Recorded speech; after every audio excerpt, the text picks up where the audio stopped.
Hello friends, எல்லாருக்கும் வணக்கம். என்னோடய ட்ராயிங்க்கு சப்போர்ட்டிவாக இருக்க எல்லாருக்கும் மிகப்பெரிய நன்றி. இதுவரையும் நம்ம சேனலை சப்ஸ்கிரைப் பண்ணலைன்னா தயவு செஞ்சு சப்ஸ்கிரைப் பண்ணுங்கள், எனக்கு சப்போர்ட் பண்ணுங்கள்.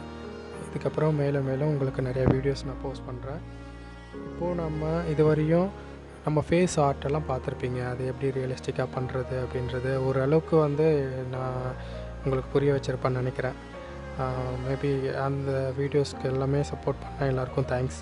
ஸோ இதுக்கப்புறம் இப்போது நான் ஒரு வேறு மாதிரி வீடியோஸ்லாம் போடலான் இருக்கேன். என்னென்னா, இப்போ நிறைய பேர் ட்ராயிங் நல்லா பண்ணுவாங்க. ஆனால் அவங்களுக்கு அந்த லெட்டரிங் அவ்வளோவா தெரியாது. ஸோ லெட்டர்ஸ் எப்படி பண்ணலாம் அப்படின்ற ஒரு ஐடியா இருக்காது. ட்ராயிங் நல்லா வந்திருக்கும், கீழே அவங்க கொடுக்குற லெட்டரிங் கொஞ்சம் சரி இருக்காது. ஸோ அதுதான் இப்போ அந்த மாதிரி பர்சன்ஸ்க்கெலாம் நான் இப்போ என்னோடய வீடியோ பார்த்தீங்கன்னா ஓரளவுக்கு உங்களுக்கு புரியும்னு நினைக்கிறேன். ஸோ அதுக்காக ஒரு டுட்டோரியல் மாதிரி நான் அரேஞ்ச் பண்ணியிருக்கேன். ஸோ இந்த வீடியோ பார்த்துட்டு எனக்கு இதில் இருக்கிற குறைகளை எனக்கு தெரிவிங்க கமெண்ட்டில். ஏன்னா நான் அப்போ தான் அடுத்த வீடியோவில் நான் மிஸ்டேக்ஸை கரெக்ட் பண்ண முடியும். ஜஸ்ட்டு இது நான் ஒரு ரஃபாக பண்ணியிருக்கேன். இந்த வீடியோ நான் இதுக்கப்புறம் பண்ண போகிற வீடியோஸ்லலாம் உங்களுக்கு பக்காவாக உங்களுக்கு கிளாஸஸ் நான் பண்ணுவேன். ஸோ இப்போ நம்ம தேர்ந்தெடுத்திருக்கிற நேம் ராஜா அப்படின்ற ஒரு நேமை தேர்ந்தெடுக்கேன். ஒரு பொதுவான நேமாக தேர்ந்தெடுத்திருக்கேன். இந்த நேமில் பார்த்தீங்கன்னா அந்த அதெல்லாம் கொஞ்சம் கஷ்டமாக இருக்கும்னு ஃபீல் பண்ணுறவங்களுக்குலாம் இது எப்படி பண்ணலாம் அப்படின்றது உங்களுக்கு புரிஞ்சிக்கலாம். ஏன்னா இப்போது நல்லா ட்ராயிங் பண்ணியிருப்பாங்க. இப்போ ராஜான்னு ஒருத்தர் அவரோட ஃப்ரெண்டாக இருப்பார். அவர் ட்ரா பண்ணியிருப்பாங்க. அவர் என்ன கேட்பார், கீழே என்னோடய நேம் எழுதுங்க அப்படின்வார். ஸோ அவரோட நேம் எழுதும் போது தான் அங்கே அந்த ட்ரா கொஞ்சம் அந்த நேம்க்காக அந்த ட்ராவே ஒரு மிஸ்டேக்காக இருக்க மாதிரி தெரியும். ஸோ ஏன்னா நல்லா ட்ரா பண்ணியிருப்பாங்க, நேம் எழுதும் போது ரொம்ப சிம்பிளாக இருக்கும் பார்க்கவே. கொஞ்சம் இந்த நேமால் அந்த ட்ரா கெட்டு போயிடும் அந்த இமேஜ். ஸோ அதனால் இப்போது நிறைய பேருக்கு எப்படி பண்ணலாம் ஃபாண்ட்டு அப்படின்றது. ஸோ இதுக்கப்புறம் நான் போட போகிற வீடியோஸ்லாம் நீங்கள் கண்டினியூவாக பாருங்கள். இந்த லெட்டரிங் எப்படி பண்ணலாம், என்னென்ன ஸ்டைலில் பண்ணலாம் அப்படின்றத நான் உங்களுக்கு சொல்லித்தரேன். இப்போ நான் ஃபஸ்ட்டு எடுத்திருக்கிறது கொஞ்சம் கஷ்டமான நேம் தான், கஷ்டமான ஃபாண்ட். இது எதுக்கு எடுத்திருக்கேன்னா, ஃபஸ்ட் வீடியோ அப்படின்றதுக்காக நான் எடுத்திருக்கேன் இந்த ஃபாண்ட்டை. இது ஒரு ஆங்கிள் ஃபாண்ட்டுன்னு சொல்லுவாங்க. ஆங்கிள் ஃபாண்ட்டு உங்களுக்கு தெரியும், ஆங்கிள் ஃபாண்ட்னால் புரியும். ஸோ இந்த ஆங்கிள் ஃபாண்ட்டை நம்ம எப்படி பண்ணலாம் அப்படின்றது நீங்கள் இப்போ பார்க்க போகிறீங்க. இப்போ இந்த ஆங்கிள் ஃபாண்ட்லாம் எதுக்கு யூஸ் பண்ணுவாங்க அப்படின்னா, ரொம்ப ஒரு போல்டான நேம், அந்த நேமை ரொம்ப நல்லா எம்போஸ் பண்ணணும், அந்த நேமை நல்லா ஒரு கெத்தாக காட்டணும் அப்படின்றதுக்கெல்லாம் இந்த ஆங்கிள் ஃபாண்ட்டை யூஸ் பண்ணுவாங்க. ஸோ நம்ம இந்த ஆங்கிள் ஃபாண்ட் எப்படி யூஸ் பண்ணுறோம் அப்படின்றத நீங்கள் பார்த்துட்ருக்கீங்க. நான் இப்போ எங்கெங்கெல்லாம் ஷேடோஸ் வைக்கிறேன் அப்படின்றத நீங்கள் பாருங்கள். நம்ம ஷேடோ வச்சா தான் இந்த ஆங்கிள் ஃபாண்ட்டு நல்லா ரிலீஃப் ஆகும். ஸோ நான் இது நான் பெனில் பண்ணுறேன். நான் மேக்ஸிமம் ஸ்கேல் அவ்வளோ யூஸ் பண்ண மாட்டேன். வெறும் அந்த லைன் அந்த எழுத்துக்காக லைன் போடுவோம் இல்லைங்களா, டபுள் லைனு, அந்த லைன் மட்டும் போட்டுட்டு அதுக்கப்புறம் நான் ஸ்கேல் அவாய்ட் பண்ணிவிட்டு வெறும் ஃப்ரீ ஹேண்ட்லேயே தான் பண்ணுவேன். ஸோ இப்போ நான் ஒரு கிளாஸாக பண்ணுறதுனால தான் நான் ஸ்கேல்லாம் யூஸ் பண்ணியிருக்கேன். ஸோ நீங்கள் இதை பாருங்கள், நான் எங்கெங்கே ஷேடோஸ்லாம் வைக்கிறேன் அப்படின்றத நல்லா உன்னிப்பாக கவனிங்க. அந்த மாதிரி நீங்கள் பண்ணலாம். ஸோ நான் இதை பெனில் பண்ணியிருக்கேன். நீங்கள் பென்சிலில் தான் வரோன்னா பென்சில்லையும் பண்ணலாம் தாராளமாக.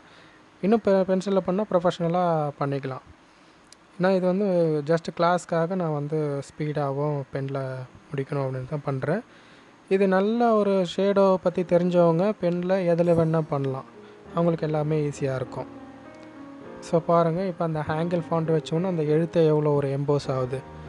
ஸோ அதுதான் ஒரு நல்ல ஒரு ட்ரா பண்ணிட்டோன்னா அந்த ட்ரா கீழே அந்த நேமும் நல்ல ஒரு எம்போஸ்டாக எழுதும் போது அந்த ஃபுல்லாகவே ஒரு பயங்கர ப்ரொஃபஷ்னலாக பார்க்கவே நல்ல ஒரு ஆர்ட்டாக அப்படின்னு நம்மளுக்கு ஃபீல் கொடுக்கும். ஸோ அதுதான். அதே மாதிரி இதுக்கு கீழே டெப்த்து வைக்கும் போது இன்னும் அந்த எழுத்துக்கு நம்ம எம்போஸ் கொடுக்குறோம். Depth means shadow. அது ஷேடோ வைக்கும் போது அந்த எழுத்தே ஒரு 3Dயாக தெரியும் உங்களுக்கு. அந்த 3Dயாக கன்வெர்ட் ஆகுதுன்ற மாதிரி 3Dயாக உங்களுக்கு விஷுவல் காட்டும். ஸோ அதே மாதிரி நீங்கள் டெப்த் வைக்கும்போது இந்த ஷேடோ வைக்கும்போது கீழே மட்டும் என்றைக்குமே டார்க் பண்ணிக்கோங்க. ஏன்னா ஒரு எழுத்துக்கு ஒரு எழுத்தோ இல்லை நம்மளோட ஷேடோவோ கூட சரி கீழே மட்டும்தான் டார்க்காக இருக்கும். சைடில் விழக்கூடிய ஷேடோ வந்து லைட்டாக இருக்கும். அந்த மாதிரி சைட்லலாம் நீங்கள் லைட் பண்ணிக்கோங்க. கீழே பண்ணும்போது நீங்கள் டார்க்காக பண்ணிக்கோங்க.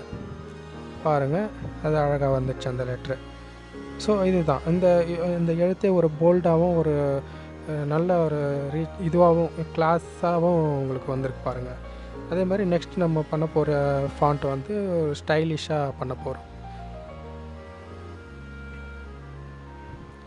பாருங்கள், இந்த ஸ்டைலிஷ் லெட்ரு பண்ணும்போது நீங்கள் ரா போடுறீங்க, தொலைக்கால் போடுறீங்க. ஸோ அந்த தொலைக்காலும் வந்து ராவுக்கு ஏற்ற மாதிரி தான் இருக்கணும். அது ரா எப்படி சுழிச்சோமோ அந்த மாதிரி தான் அந்த ஃபஸ்ட்டு இழுக்கிற அந்த இது வந்து நம்ம ரா மாதிரியே கொஞ்சம் அந்த கண்டினியூஷன் வரணும். அப்படி வந்தால் தான் வந்து அந்த ஒரு இதுக்கு ஃபினிஷிங் கரெக்டாக நம்மளுக்கு இருக்கும். ஸோ அதே மாதிரி அந்த ஜா பாருங்கள், ஃபஸ்ட்டு போட்ட ஜா அந்த 2 லைனுக்குள்ளேயே முடிச்சிருப்போம். செகண்ட் நம்ம இந்த ஸ்டைலிஷ் லெட்டருன்றதுனால கொஞ்சம் நல்லா கீழே இழுத்துருக்கோம். இழுத்தால் தான் அந்த ஒரு ஸ்டைல் வந்து இதுவாகும். ஃபஸ்ட்டு வந்து எப்பவுமே லைன் போடும்போது ஃப்ரீ ஹேண்ட் ட்ராயிங் பண்ணுறீங்க அப்படின்னா லைட்டாக யூஸ் பண்ணிக்கோங்க. அதுக்கப்புறம் நீங்கள் அதை டார்க் பண்ணிக்கலாம். ஏன்னா ஃபஸ்ட்லேயே நீங்கள் டார்க் பண்ணும்போது நீங்கள் பென்சில் வந்து ஈஸியாக மூவ் ஆகாது. நல்லா ஃப்ரீ ஹேண்டாக மூவ் ஆகணும் இல்லையா? அதுக்காக நீங்கள் லைட்டாக இது பண்ணிக்கோங்க. அதுக்கப்புறம் பார்த்தீங்கன்னா ஷேடோ பாருங்கள். ஷேடோ வந்து நான் இதுக்கு வந்து மேலே வைக்கிறேன். மேலே வச்சோன்னா எதுக்கு இதில் மேலே வைக்கலாம் அப்படின்னா, நீங்கள் ஸ்டைலிஷான லெட்டரிங் எழுதும் போது கீழெல்லாம் வந்து நல்லா சுழிப்பீங்க. அப்போ தான் அந்த ஸ்டைலாக இருக்கும்.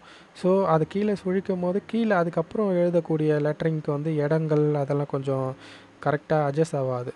ஸோ அதனால் நம்ம மேலே ஷேடோ கொடுத்துக்கலாம்.